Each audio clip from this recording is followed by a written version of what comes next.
अच्छा, मैं आज आपको हीट पंप के बारे में बताऊंगा। हीट पंप के मेन कंपोनेंट हैं, पहले डिस्प्ले देख लेते हैं, फिर उसके बाद ये कि हम हीट पंप के मेन कंपोनेंट देख लेंगे। तो डिस्प्ले पे हमारे पास क्या होता है, सबसे पहले हमारा ये है टेम्परेचर इंडिकेटर।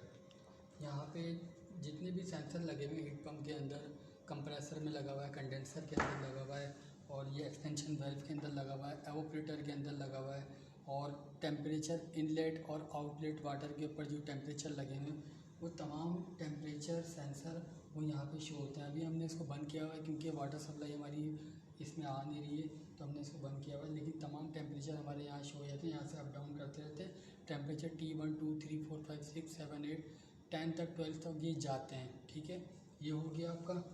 फिर उसके बाद हम आते हैं, ये हो गया हमारा कंडेंसर प्रेशर।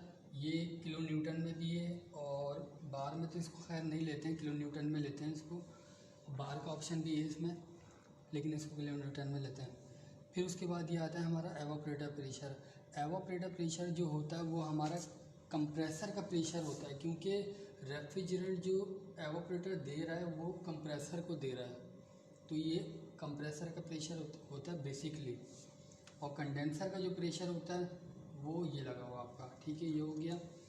ये हमारा है वाटर मास फ्लो रेट। यहाँ से हम वाटर को एडजस्ट कर लेते हैं, कितना ग्राम पर सेकंड हमें वाटर चाहिए एज़ पर मैनुअल जो इसकी रिक्वायर्ड होती है इक्विपमेंट की, तो वो हम इसको यहाँ से एडजस्ट कर लेते हैं और ये चीज़ ऊपर आ जाती है। ये इसका मेन स्विच है, ये मुझे पहले बताना चाहिए था, खैर। अच्छा, ये है आपका वाट मीटर। वाट मीटर का काम ये होता है कि ये कंप्रेसर से जो रेफ्रिजरेंट निकला और कंडेंसर में गया, कंडेंसर से निकला वर्क होके फिर वो आया ड्रायर फिल्टर में, ड्रायर फिल्टर से निकला फिर वो आया वाट इसमें रेफ्रिजरेंट फ्लो मीटर के अंदर आया। यहाँ पे उसने फ़्लो बता दिया कि ग्राम पर सेकंड 5 है, 6 है या 7 है, जो भी उसने यहाँ पे रीडिंग शो कर दी।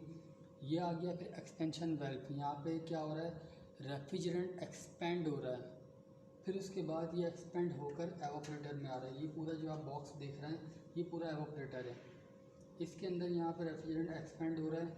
ये आपको ट्यूब्स नज़र आ रही हैं इस तरफ, और इस तरफ भी ये ट्यूब्स लगी हुई हैं, तो ये इसके अंदर रेफ्रिजरेंट वर्क कर रहा है, सर्कुलेट हो रहा है।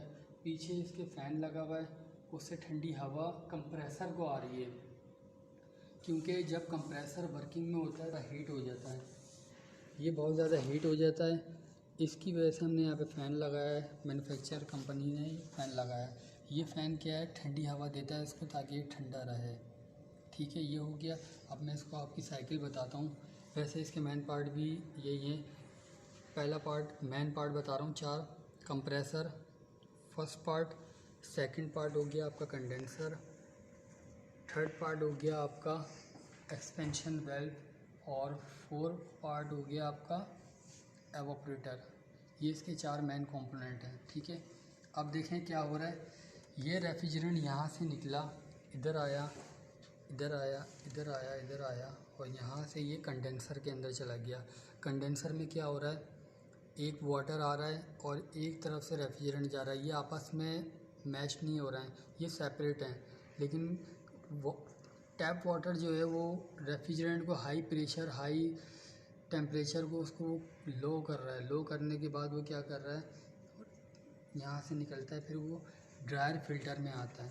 ये लगा हुआ ड्रायर फिल्टर, इसमें सिलिका जेल होती है जो कि मॉलिक्यूल्स और पार्टिकल्स वगैरह जो रेफ्रिजरेंट के अंदर होते हैं, तो वो उसको जो ना एब्जॉर्ब कर लेता है ये सिलिका जेल। यहाँ से निकल के फिर वो यहाँ आता है, फिर उसके बाद यहाँ पे शो करता है कितना ग्राम पर सेकंड रेफ्रिजरेंट है। फिर एक्सपेंशन होती है यहाँ पे, फिर एवापोरेशन होती है। फिर उसके बाद इधर आ जाएं आप, जब ये रेफ्रिजरेंट वर्क कर लेता है एवापोरेटर के अंदर, तो ये जो आप देख रहे हैं ये कनेक्शन से यहाँ से ये आउट हो रहा होता है। आउट होके ये पूरा यहाँ पे वापस आ जाता है।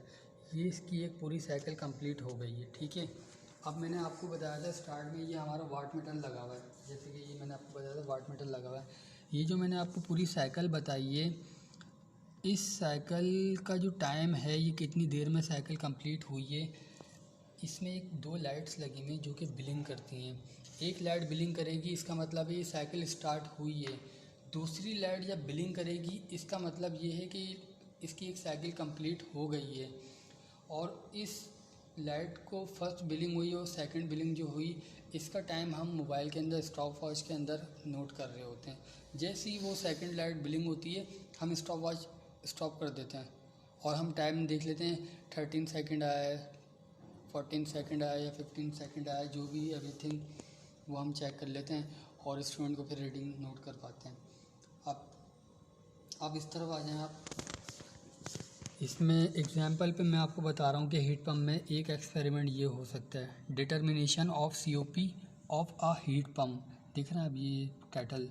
फिर उसके बाद COP निकालने के लिए हमें ये पैरामीटर्स फॉलो करना पड़ते हैं, ये तमाम पैरामीटर्स हमें फॉलो करना पड़ेंगे। इसमें आ रहा है time for 1 revolution of a metre, वो यहाँ से निकालते हैं हम। मास फ्लो रेट और रेफ्रिजरेंट वो हम यहाँ से लेते हैं। फिर उसके बाद आ रहा है इसमें कंप्रेसर सक्शन प्रेशर, वो ये लगा हुआ यहाँ से ले लेंगे। फिर उसके बाद आ रहा है compressor delivery pressure, compressor deliver किसको कर रहा है, रेफ्रिजरेंट कंडेंसर को कर रहा है, तो वो यहाँ से लेंगे। अब ये कह रहा है कि compressor T1 temperature T1 T2 T3 4 5 6 7 8 वो सारी चीज़ें आपकी यहाँ से हमें शो हो जाएंगी और वो हम सारी चीज़ें इसमें लिख देंगे। ये हमारी लैब पूरी परफॉर्म हो गई है। इसको कहते हैं determination COP of a heat pump. जज़ाकल्लाह।